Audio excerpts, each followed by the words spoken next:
I don't feel too bad about it. After all, if it weren't from me, it would have just been from someone else, you know? I guess what I'm trying to say is life goes on. For everyone else, life goes on, not for you. You're dead. But that's neither here nor there.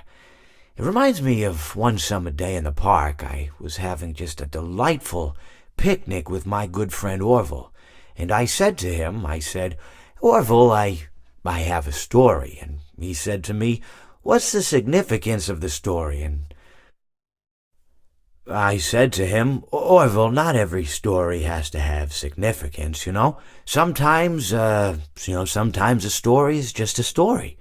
If you try to read into every little thing and find meaning in everything anyone says, you'll just drive yourself crazy. I had a friend do it once. Wasn't pretty. We talked about it for years. And not only that, but you'll likely end up believing something you shouldn't believe, and thinking something you shouldn't think, or assuming something you shouldn't assume, you know? Sometimes, I said, a story is just a story. So just be quiet for 1 second of your life and eat your sandwich, okay? Of course, it was only then I realized I'd made sandwiches, and poor Orville was having such difficulty eating it. Elephants have those clumsy hands, you know? Actually, I suppose that's the problem. They don't have hands at all, do they?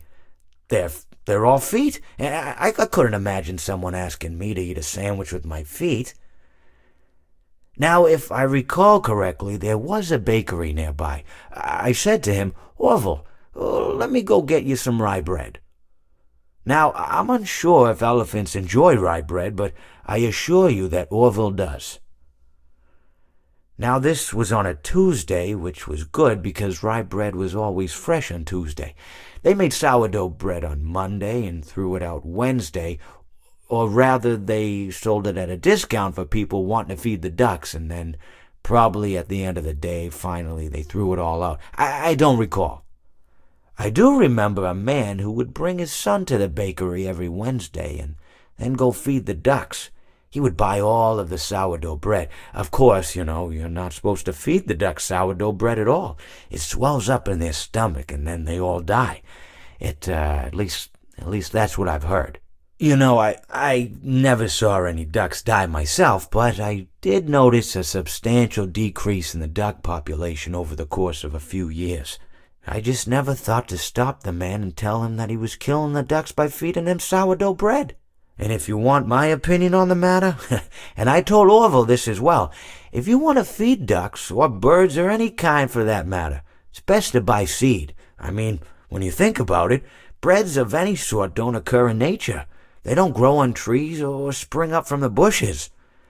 I don't think birds know what to do with bread. What was I saying? Oh, yes. So I bought Orville some rye bread. What a fine day it was.